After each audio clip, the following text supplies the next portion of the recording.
Hey, welcome back to my Minimax channel. And last time we worked on getting these mounts in place for the instrument panel, and then we got the instrument panel kind of epoxied together. So we'll get that taken apart. I thought about kind of what direction I wanted to go today. I have a couple of options. This piece of plywood is actually for the headrest that goes back here. So I could jump to the headrest and get that put together, figure out the mounting for it and all of that. Or what I had intended to do, which I think I might actually do instead, is I'm going to kind of start getting the empennage, the tail feathers all laid out here on the table, so I can start cutting those parts and getting going on that. So I think I will actually do that first. Maybe I'll do both. We'll see what happens. All right, so I'm going to get this all taken apart. Let's see what we got here. Get my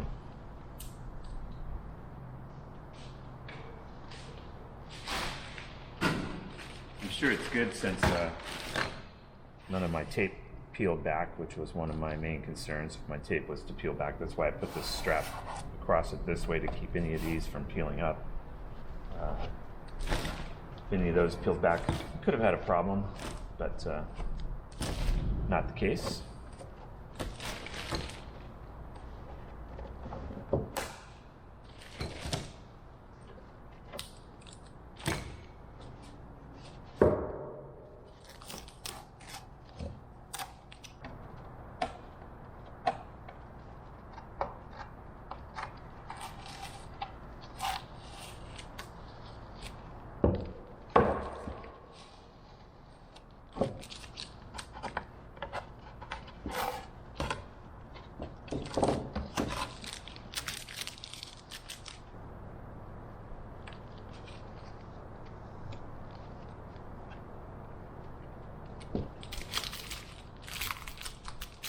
All right, so now I'm going to grab a sanding block and just kind of square off where I need to. And I'm going to grab the other piece, and we're going to test it out, how it fits in the recess here.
Okay, so the back fits perfect. So all I have to do now is just get some screws, figure out where I want those to be, and get those screwed in place.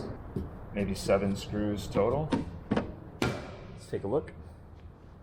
And I've got some number 4 screws here that I'm going to use.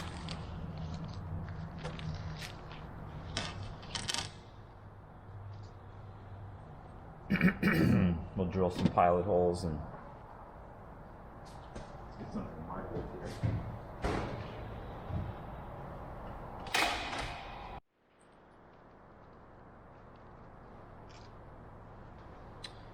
All right, so now we get all these pilot holes drilled.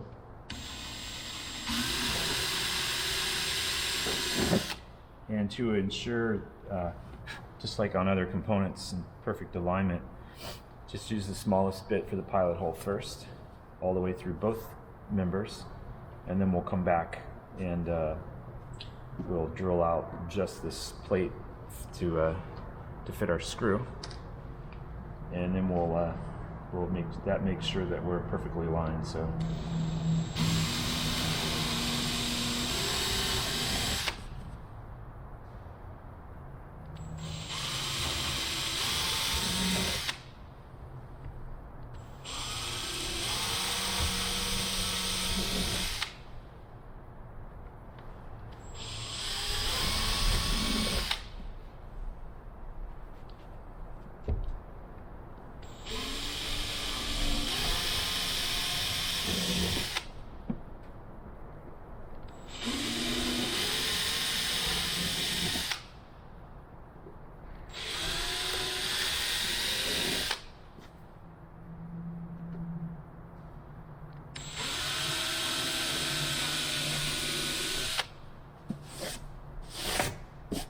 Okay.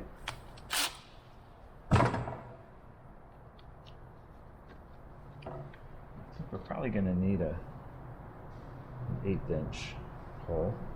I don't think a 7/64 will quite do it, so nope.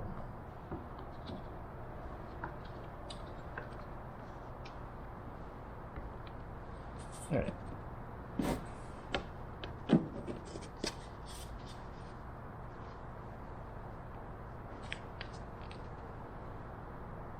I'm going to make a little mark here just so I keep track of who's the inside and who's the outside.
Perfect size.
just a couple things left here. Number one, get my sweatshirt off because it's actually warming up in here now.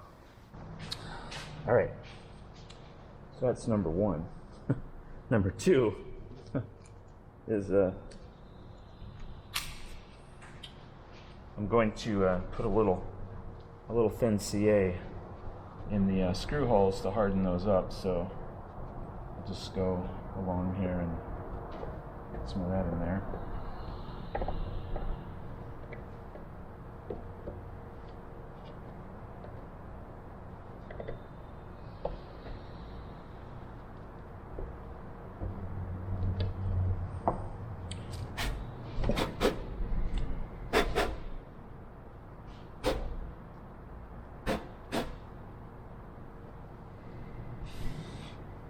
All right.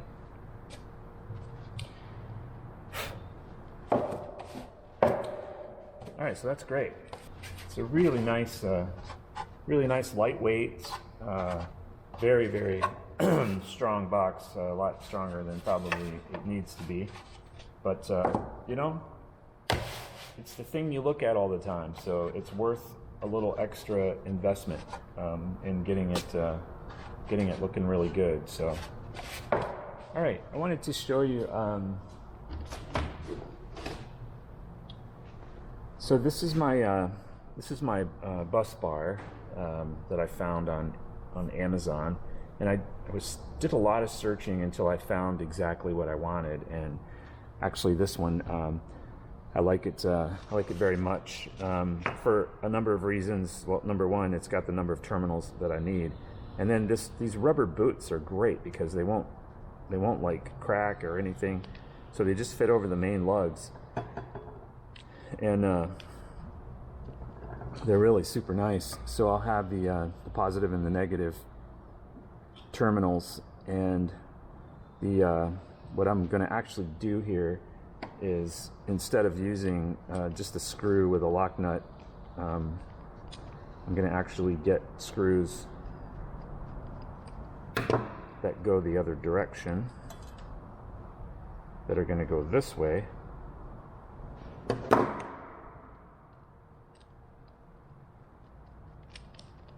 Show you here. Another reason why I really like this one is because of this reason. I can screw a screw in here and tighten it up, and I need to get them just a little bit longer. But what this will allow me to do is, when I put my terminal on here, I'm actually going to be able to put a nylon lock nut on the top. And that will ensure that I don't have any of these guys shaking loose. So that's good. So I'll be working on that. Matter of fact, while I've got this screw out, I'm going to toss it in my pocket because I'm going to stop by Home Depot on my way home. So I will toss this away.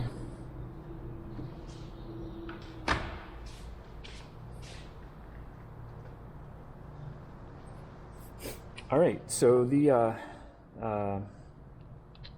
as Flying Cub pointed out, we're going to need a hole in the middle of.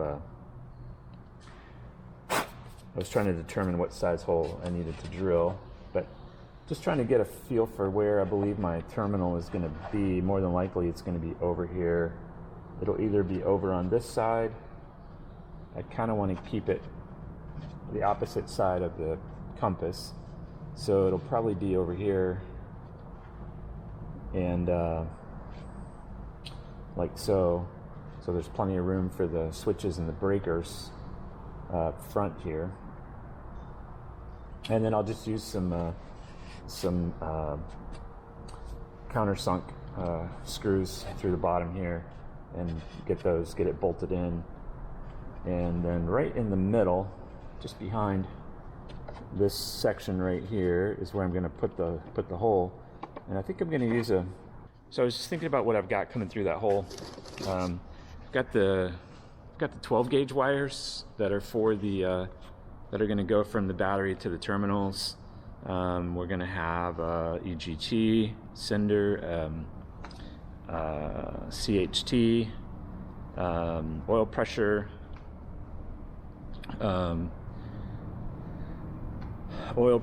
oil temperature.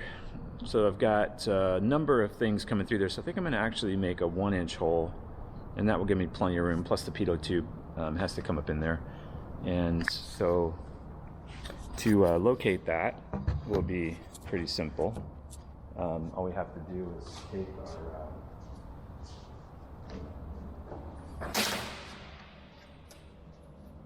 we just have to cross it here. So we'll just go from screw to screw out here in the middle, and then we'll just double check it this way. Screw to screw out in the middle.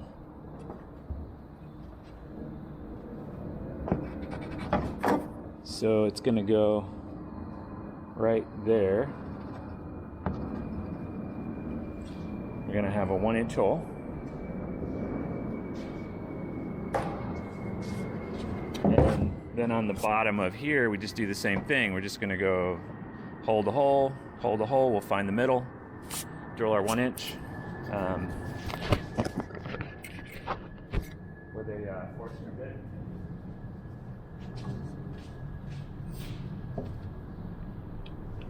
I can either use a Forstner or a hole saw.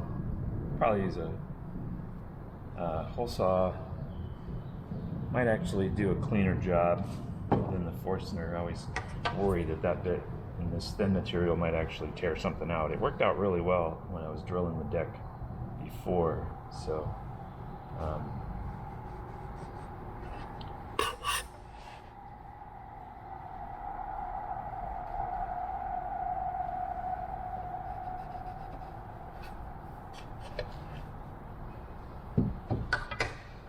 all right, so we got the hole. We got the hole there. We got the hole in here. And so when we get this on, everything will line up nicely. So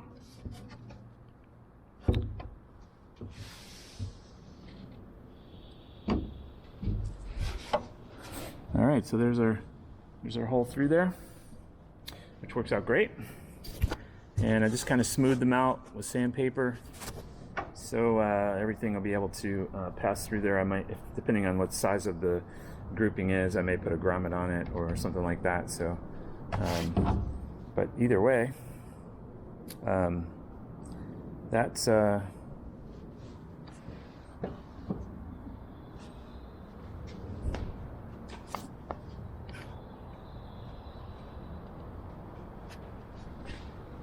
that's what that looks like, which is pretty awesome.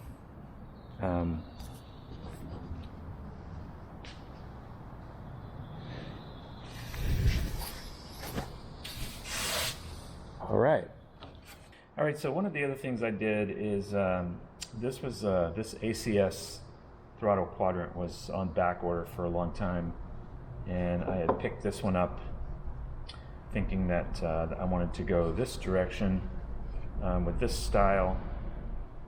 But after getting the ACS one, I believe that what I'm going to actually do is I'm going to return this one, because I do like this one. I do like this one better. And actually I think this one works out better from a mounting standpoint, because I'm going to stand it off like a 1/2 inch off of the wall. And what I can do is I can mount this plate to the standoff. Let's just pretend like this is it. I can mount this plate to the standoff, which I'll actually make to the same shape. But and then I can actually go all the way through fuselage sidewall with these three. Then I can get longer screws for these. Just reminded me that I need to put one of these in my pocket as well, because I'm gonna get some longer ones.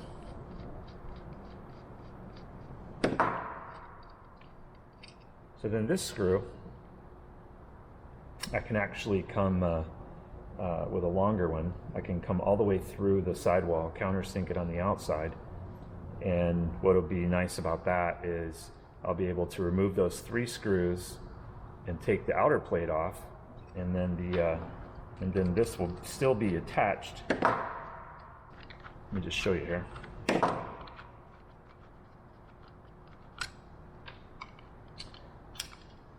Once you get the friction lock off, I guess.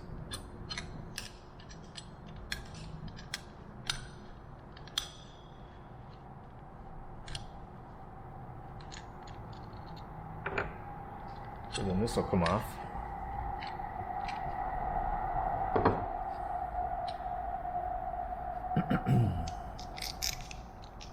All right, so this is what I like about it. The 1/2 inch plywood will be epoxied to the wall, so I can attach this to that, and then we'll have the 3 holes that'll go straight through the fuselage to the outside. That will allow me to come back through and attach this, so that I will be able to have this flat against the wall. I can make all of my connections, make sure everything is connected the way it's supposed to be, and then just remove the friction lock, put the cover back on, run the 3 screws from the outside back in, and tighten it up. So rather than having to spend a lot of time trying to figure out how to mount this one, and this one is a little bit smaller, which I like, I'm going to actually go this route. All right, and I'm going to put one of these in my pocket. All right, so the next thing we're going to do is we're going to lay out the fin and the rudder, so we can start building those. So we got all the dimensions here, and I'll get these laid out, and I guess I'm just going to lay it out just the way it shows. Just the way it shows here, and then when I get the spars for the stab and the rudder, when I get those 2 made, I'll actually go ahead and slot them at the same time for the hinges before I assemble everything. And then we've got a leading edge that has to be laminated, so but we'll need to get the dimensions and stuff after we lay this out. So all right, I've been saving some MDF off to the side, and it's going to come in handy for this situation here. So basically, I've got I think I'm 4 feet. Get my tape measure real quick. My table is not exactly big enough. Yeah, I'm 48 by 40, roughly. So what I'm going to do is I'm going to put it this way. But this will help me get everything situated, and then I can, once I get it drawn on here, I can reposition it as necessary to make sure I'm good. So first thing we're going to do from this corner, we're going to go back 18 inches. And I'm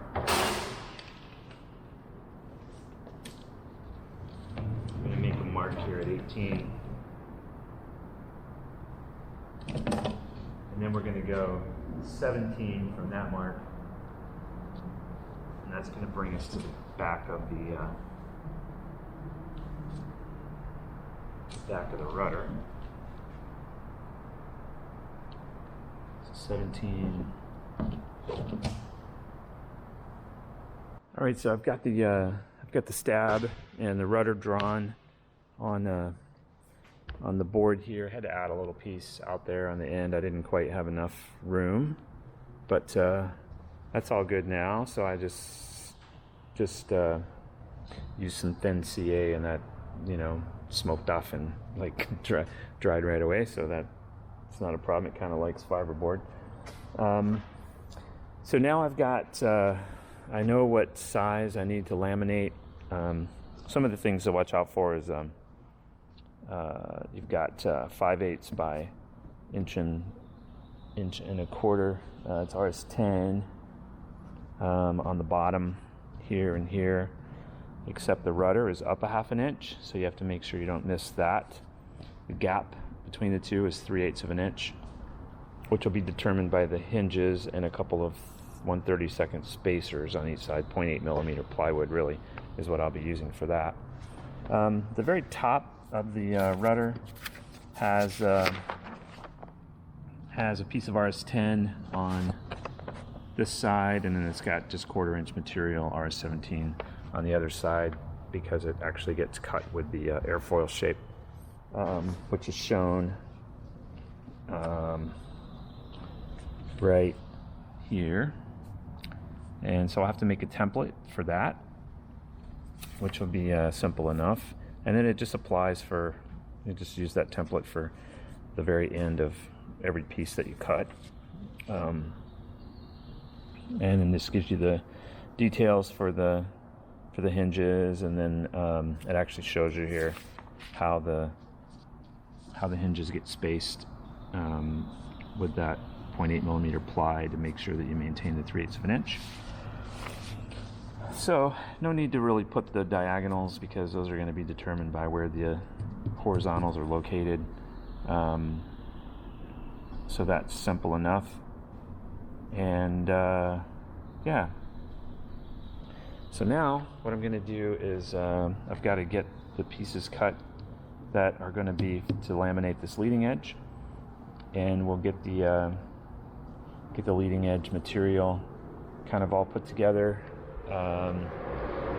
get it epoxied together, so that next time we'll be able to actually continue with the build. I can cut the RS10, RS10, RS10, RS10. Those can all be cut. This line actually comes on through. This I already have right here, and I've already cut the other end of it as it needs to be. So that's all good. Yeah. All right. Let me get some of this material down, and we'll start cutting what we need to make the 4 laminations for right here. All right. Cool. All right. So 52 inches is our number. So we've got to cut 4 of these at 52.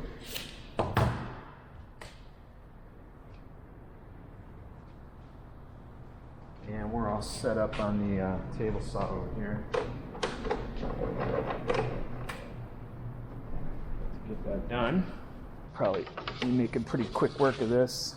Gotta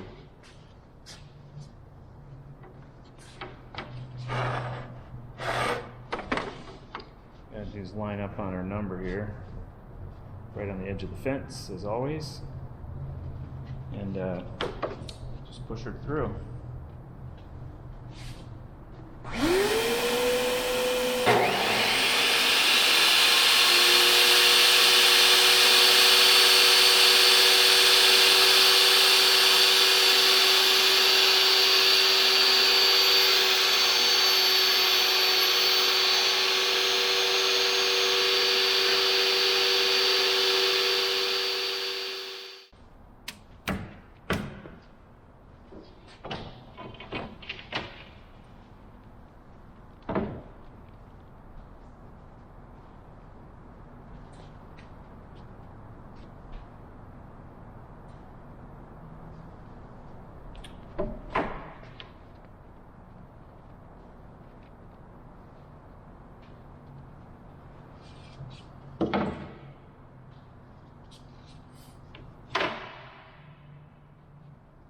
These don't have a lot of curve to them, but one thing you want to do is take a look at how they do curve, if they do. And here's a good example where this one is bowing this way. So what I want to do is I want to make sure I'm pulling that bow like into the stack rather than pulling the ends in. So if the board has a bow like so, if you can see that. If I had two bows, which I really don't, this one's pretty straight. It's got a slate bow. Then you would want those bows to actually be kind of opposite each other. So, and then we will get these pinched together with some clamps against the angle iron, and that will put us in a really good spot to let that cure, and then we'll be ready the next time we come to actually start assembling the rudder and the stabilizer. So.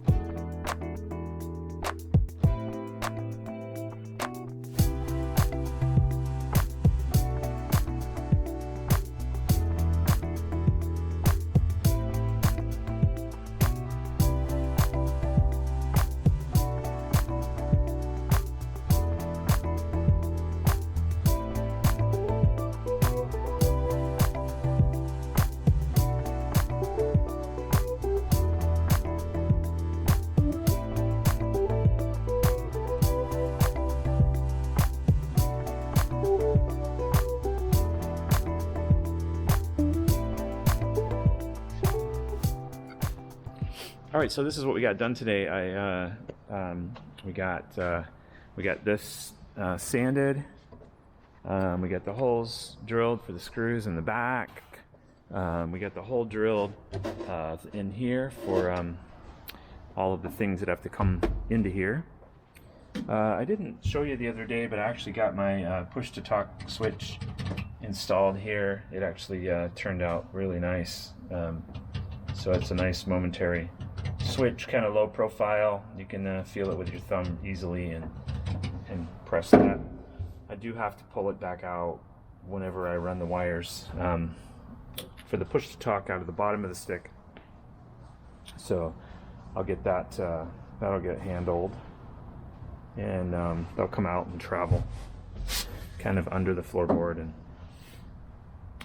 come up the sidewall. So that's for another day. We got the leading edge for the stabilizer is all clamped in place here against a nice piece of 1/4-inch angle iron, so that makes a nice backstop, both to have something to grab a hold of with the clamp and to clamp that, so that'll guarantee that we're in good shape there. And we got the stab and rudder all drawn out on the board here. So we'll be ready next time to start assembling that. So yeah, thanks for hanging out with me today. I do appreciate it, and I really appreciate all of you who are following along and following my my progress. And yeah, I will, hey, I'll catch you later.